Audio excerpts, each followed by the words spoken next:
quiz show kicked out a janitor's little daughter, because she solved the $60,000 question no one could.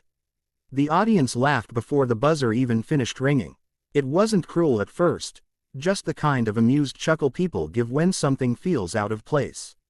A small girl standing under blinding studio lights, clutching a microphone too big for her hands, wearing a faded sweater that didn't quite fit the polished stage around her. But then she answered, and the laughter stopped. Final answer? The host asked, eyebrows raised, clearly expecting hesitation. The girl nodded. Yes. Her voice was soft, certain. A pause stretched across the studio. Producers leaned forward behind the glass. Cameras zoomed in. And then, the answer was revealed. Correct. For a moment, the entire set seemed to forget how to breathe. Because no one, no contestant, no expert, no previous winner, had been able to solve that question. Except her. Her name was Lila. No last name on the entry badge.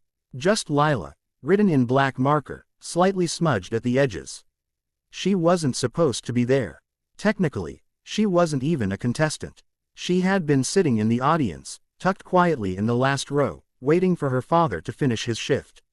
He worked nights, cleaning the very floors that now gleamed under television lights. Mr. Harris, janitor, invisible to most, Lila had watched every episode of the quiz show from behind curtains and half-open doors.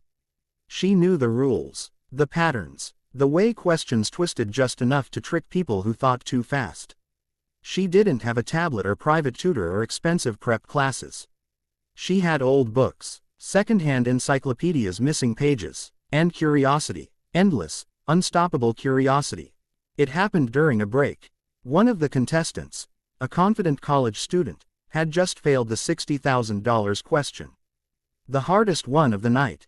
A ripple of disappointment moved through the audience.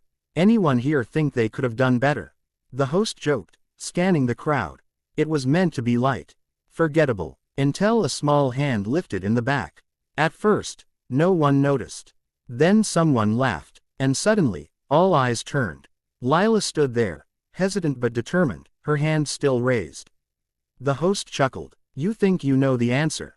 She nodded. The audience leaned in. Something about her, maybe the way she didn't smile, didn't perform, didn't seek attention, made it feel different. Real. All right, the host said, amused. Let's hear it. A producer whispered something urgently into his earpiece, but he waved it off. It was harmless, he thought. A cute moment. Good for ratings. Lila stepped closer to the edge of the stage, gripping the railing. She repeated the question quietly to herself. Then answered. Back in the present, under the lights, the applause didn't come. Not right away, because confusion came first. Whispers, murmurs. How did she? That's not possible. Was that rehearsed? The host forced a smile, but it didn't reach his eyes. Well, he said, clearing his throat, that's impressive. Behind the scenes, things weren't as calm. Producers argued in hushed tones. She's not registered. This wasn't cleared. What if people think the show is rigged? It's just a kid. Exactly. It looks bad either way. On stage, Lila stood still, waiting, not for applause, just for acknowledgement. But what came instead was something else. Sweetheart, the host said, his tone shifting slightly, this part of the show is for official contestants only. The words landed heavier than intended. A few audience members shifted uncomfortably. I was just answering, Lila said quietly. I understand, he replied. Quickly, glancing toward the producer's booth. And you did great. But we have rules. Rules. The word echoed louder than the applause that never came. Security, someone whispered off stage. Lila's fingers tightened around the microphone. She didn't resist when a staff member approached. Didn't argue. Didn't cry. She just nodded. Okay. From the side of the stage, Mr. Harris saw everything. He had been mopping near the exit, keeping his head down like always. Until he heard her voice. His daughter's voice. Clear, steady, braver than he had ever been. By the time he reached the stage, it was already happening. She was being led away. Wait, he called out, his voice cracking. Heads turned. For a brief moment, the invisible man became visible. That's my daughter, he said, stepping forward. The host looked caught off guard. "Oh, sir, we were just. She didn't do anything wrong." There was no anger in his voice. Just something deeper. Tiredness. Years of being overlooked, brushed aside, told to stay in his place. "She answered a question," he continued. "That's all." The room fell into an uneasy silence. A producer gestured frantically to cut the moment. But no one moved, because something had shifted. This wasn't entertainment anymore. It was real. Lila looked up at her father. "I'm sorry," she whispered. "For what?" he asked, kneeling beside her. "They said I wasn't supposed to." He shook his head gently. "You did exactly what you were supposed to do." Behind them, cameras were still rolling. Unplanned, unscripted, uncomfortable, the kind of footage that couldn't be recreated. In the control room, a young assistant named Daniel hesitated. "Should we cut the feed?" someone asked. He looked at the monitors. At the little girl. At the father kneeling beside her. At the audience, silent and watching.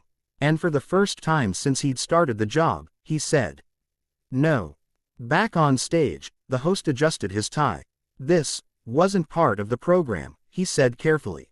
"No, Mr. Harris replied. "It wasn't." A pause. "But maybe it should have been." That line lingered in the air. Simple, but undeniable. An older woman in the front row stood up. Slowly. She wasn't part of the show. Not a contestant. Not staff. Just someone who had come to watch. "That little girl knew the answer," she said, her voice steady. "Better than anyone up there." A few others nodded. Then more. The energy in the room began to change. Not loud. Not chaotic. Just shifting. The host glanced again toward the producers. This time, they didn't signal. They watched, waiting, for him, for what he would do next. He took a breath. "Lila," he said, stepping forward. She looked up. "Yes. Would you like to come back on stage?" Her eyes widened slightly. She looked at her father. He gave a small nod. She stepped forward. This time, no one laughed. The host turned to the audience. "Well," he said, forcing a lighter tone, "it seems we have an unexpected guest contestant." A ripple of cautious applause followed. Not explosive, but genuine. He gestured toward the screen. "Let's see if that wasn't just luck." The next question appeared. Easier than the last. Lila answered. "Correct." Another question. Harder. She answered. "Correct" again. Each time, the room grew quieter. Not out of doubt, but out of respect. Because it was becoming clear. This wasn't luck. This was something else. In the control room, Daniel leaned closer to the screen. "She's not guessing," he murmured. "No," someone replied. "She's understanding." Back on stage, the host's tone had changed. Gone was the amusement. Now there was something closer to awe. "All right," he said slowly. "One more." The screen flickered. A question even the show's top champions had struggled with. The kind designed to break confidence.